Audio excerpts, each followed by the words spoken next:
Good Wednesday, everyone. I'm Cyrus Webb, and welcome to Conversations Daily News. Glad you all could be with us once again. We, of course, have your news headlines coming up on this hump day with a message from my book, Words That Choose to Live By. And in today's Entertainment Spotlight, you before to my conversation with Dr. Otis Gowdy of the Internal Medicine Clinic in Meridian, Mississippi. He'll be talking about the new COVID-19 vaccine. You don't want to miss that.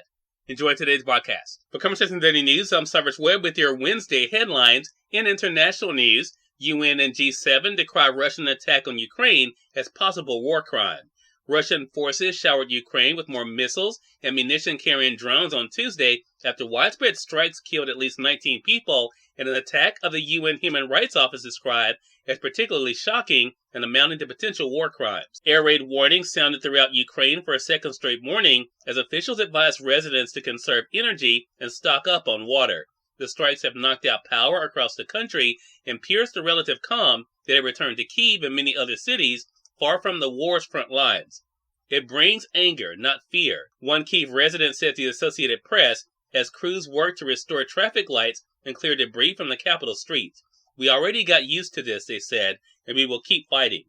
The leaders of the Group of 7 industrial powers condemned the bombardment and said they would stand firmly with Ukraine for as long as it takes. Their pledge defied Russian warnings that Western assistance would prolong the war and the pain of Ukraine's people. Russia launched the widespread attacks in retaliation for a weekend explosion that damaged the Kerch Bridge between Russia and the Crimean Peninsula, which Moscow annexed in 2014. Russian President Vladimir Putin alleged that Ukrainian special services masterminded the blast. The Ukrainian government has applauded it, but not claimed responsibility.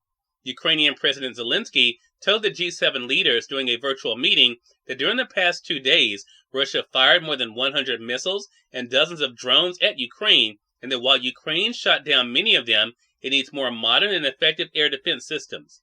The Pentagon earlier announced plans to deliver the first 2 advanced anti-craft systems to Ukraine in the coming weeks. The systems, which Kyiv has long wanted, will provide medium to long-range defense against missile attacks. In a phone call with Zelensky on Tuesday, President Joe Biden pledged to continue providing Ukraine with the support needed to defend itself, including advanced air defense systems, the White House said. Zelensky also urged the G7 leaders to respond symmetrically to the attacks on the Ukrainian energy sector by doing more to stop Russia from profiting off its exports of oil and gas. Such steps can bring peace closer, he said. They will encourage the terrorist state to think about peace, about the unprofitability of war. Ukrainian officials said that a few strikes on power plants and civilian areas made no practical military sense. However, Putin's supporters had urged the Kremlin for weeks to take tougher action in Ukraine and criticized the Russian military for a series of embarrassing battlefield setbacks. Like Monday's strikes, a bombardment Tuesday struck both energy infrastructure and civilian areas. One person was killed when 12 missiles slammed into the southern city of Zaporizhzhia, setting off a large fire, the state emergency said. In national news, prosecutors dropped charges against Adnan Syed on Tuesday in the 1999 killing after additional DNA testing excluded him as a suspect in a case chronicled by the hit podcast Serial. Marilyn Mosby, the state's attorney for the city of Baltimore, said her office would continue to pursue justice, but that it had closed its case against Syed, who spent 23 years in prison for the killing. She said the decision was made after additional DNA testing excluded Syed as a suspect and the strangulation of the individual whom Syed had dated. This case is over. There are no more appeals necessary, Mosby said during a news conference. It is my responsibility to acknowledge and to apologize to the family of the victim and to Adnan Syed. Justice is never denied, but justice be done. Today, justice is done, Mosby said, noting that her administration didn't handle the prosecution of Syed. In more national news, attorneys argue over school shooter's fate, death or prison. The prosecutor and defense attorney for Florida school shooter Nicholas Cruz agreed Tuesday that his 2018 attack that killed 17 people was horrible, but disagreed in their closing arguments on whether it was an act of evil worthy of execution or one of a broken person who should be in prison for life. Cruz, 24, pleaded guilty a year ago to murdering 14 students and 3 staff members and wounding 17 others. The jury will only decide his sentence, and a unanimous vote is required for death. In business news, Wall Street ends mostly lower after another volatile day.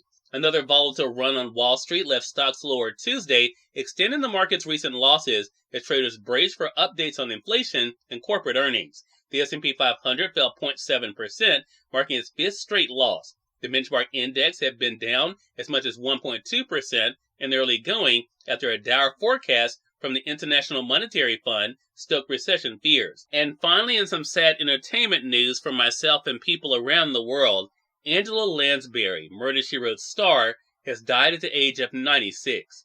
Angela Lansbury, the scene-stealing British actor who kicked up her heels in the Broadway musical Mame and Gypsy and solved endless murders as crime novelist Jessica Fletcher in the long-running TV series Murder, She Wrote, has died.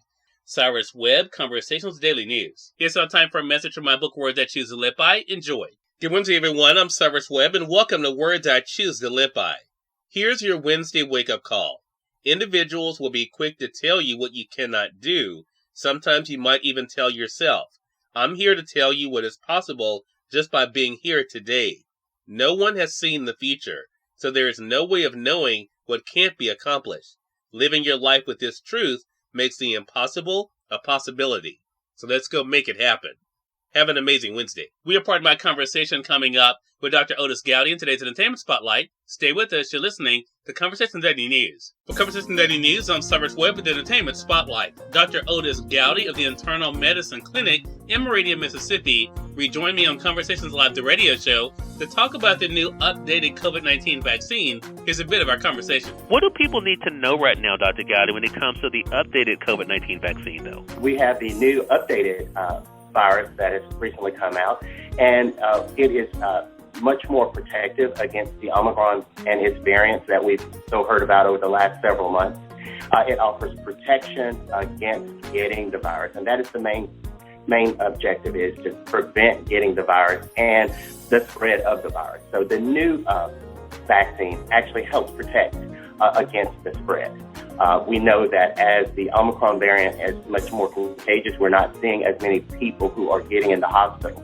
But that still does not mean that they're not getting some of the side effects of getting the virus, which is the long COVID effect, the fatigue, the memory fog, as well as shortness of breath. So the best objective is to not get the virus, and the best way to do that is getting vaccinated. We recommend that if you're 6 months and older, that you get the vaccine, and if you have already received the vaccine, that you get boosted with this new vaccine that is available. If you have recently had the virus, we recommend that you wait at least 3 months before getting the updated vaccine. Okay. So let me ask you this, and Dr. Gowdy, when it comes to the updated vaccine, I mean, I have gotten my booster. My mother has now had 2 boosters. Who is eligible to get an updated COVID vaccine? Typically, if you're 12 or older, you're able to get the updated vaccine, and they are free. You can get them at your physician's office versus the local pharmacy. So, as long as if you're 12 and older, you are available and able to get the updated vaccine. Cyrus Webb, Conversations Daily News. We thank you all for tuning into this edition of Conversations Daily News. We'll bet you guys on tomorrow's more news, message from my book, Words I Choose to Live By, and of course, your Entertainment Spotlight. Until then, I'm your host, Cyrus Webb, saying as always, enjoy your day, enjoy your life, enjoy your world. Thank you all for choosing Conversations Daily News today. Now let's go make it a great one.